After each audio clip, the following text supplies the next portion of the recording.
નમસ્કાર મિત્રો, જો તમને તમારી જમીનનો જૂનો અથવા નવો 7 બારનો ઉતારો, 6ના હકપત્રકના ફેરફારો અથવા 8નું ખાતાવહી જોવા માંગો છો તો હવે તમારે કોઈ પણ ₹1 આપવાની જરૂર નથી. ઘણીવાર લોકો જૂના રેકોર્ડ મેળવવા માટે સરકારી કચેરીના ધક્કા ખાય છે, પણ ગુજરાત સરકારની એની રોડ વેબસાઇટ પર એક એવો ઓપ્શન છે જ્યાંથી તમે વર્ષ 1950 થી અત્યાર સુધીના તમામ ઉતારા તદ્દન મફતમાં જોઈ શકો છો અને તમારા મોબાઈલમાં સેવ પણ કરી શકો છો. સ્ટેપ બાય સ્ટેપ આખી પ્રોસેસ લાઈવ બતાવવાનો છું, એટલે વિડીયોને છેલ્લે સુધી જોજો અને ચેનલ પર નવા હોય તો સબસ્ક્રાઇબ અત્યારે જ કરી લેજો. કયા કયા ઉતારા મફત મળશે? જૂના સ્કેન કરેલા જમીનના રેકર્ડ્સ એટલે કે 1950 થી અત્યાર સુધીના તમામ જૂના હકપત્રકો, 2004 પછી અત્યાર સુધીના લેટેસ્ટ 7/12/8ના ઉતારા, હકપત્રકની વિગતો, જમીન ક્યારે કોના નામે અને કઈ નોંધ પડી, નોંધ નંબર સાથેની વિગતો. મહત્વની નોંધ: આ ઓનલાઈન નકલ ફક્ત તમારી માહિતી અને રેકોર્ડ ચેક કરવા માટે છે. જો તમારે કોર્ટ કચેરી કે સબ રજિસ્ટ્રાર ઓફિસમાં સત્તાવાર ઉપયોગ કરવો હોય તો ડિજિટલી સાઇન વાળા નકલ જ માન્ય ગણાશે. સૌપ્રથમ ગૂગલ ખોલવાનું રહેશે. ગૂગલ ખોલ્યા બાદ તમારે અહીંયા એની રોડ ગુજરાત ટાઈપ કરવાનું રહેશે. એની રોડ ગુજરાતની પ્રથમ લિંક જે જોવા મળે છે તેના ઉપર તમારે ટિક કરવાનું રહેશે.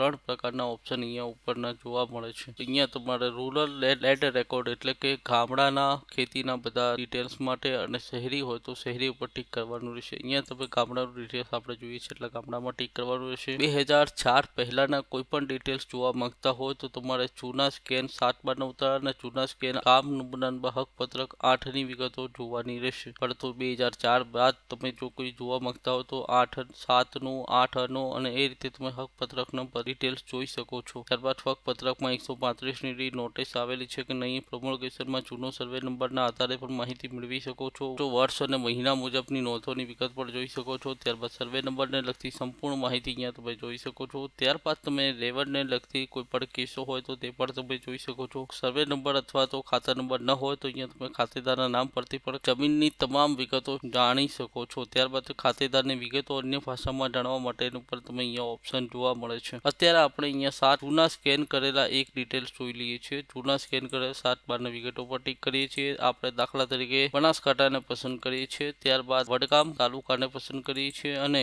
એક એક્ઝામ્પલ તરીકે ઇકબાલપુરાને પસંદ કરીએ છીએ. તો આપણે કોઈ પણ એક સડનલી 7 નંબરનો સર્વે નંબર પસંદ કરીએ છીએ. 45, 90, 14 એવી રીતે કેપ્ચા ટાઈપ કરવાનું છે. કેપ્ચા ટાઈપ કર્યા બાદ ગેટ રેકોર્ડ ડિટેલ્સ ઉપર ટિક કરવાનું રહેશે. સંપૂર્ણ ડિટેલ્સ અહીંયા તમે જોઈ શકો છો. ત્યાં તમે વ્યૂ પીડીએફ પર જઈને તમામ ડિટેલ સાથે 1950 થી લગાવીને અત્યાર સુધીના 2004 સુધીના તમામ રેકોર્ડ અહીંયા તમને જોવા મળે છે. 2004 પછીનું કોઈ પણ રેકોર્ડ જોતું હોય તો તમારે ઓર્ડરની જગ્યાએ તમારે અહીંયા નવા પર 7/12/8 જે પણ જોતું હોય છે. દાખલા તરીકે આપણે ખાતેદારની સર્વે નંબરને લગતી સંપૂર્ણ વિગત ઉપર ટિક કરીશું. સર્વે નંબરોની વિગત ઉપર જેવું ટિક કરીએ છીએ એટલે તમે અહીંયા કોઈ પણ એક સડનલી સર્વે નંબર તમારે જે પણ લાગુ પડતો અહીંયા હું દાખલા માટે એક લઉં છું. કેપ્ચા ટાઈપ કરવાનું છે. કેપ્ચા ટાઈપ કર્યા બાદ ગેટ રેકોર્ડ ડિટેલ્સ ઉપર ટિક કરવાનું રહેશે. અહીંયા તમામ ડિટેલ્સ તમે જોઈ શકો છો. અહીંયા સૌથી પહેલા જિલ્લો, પછી તાલુકો, ગામનું નામ અને અહીંયા સર્વે નંબર જોવા મળે છે. તો અહીંયા UPI unique property identification number પણ તમે અહીંયા નોંધી શકો છો. ત્યારબાદ તમે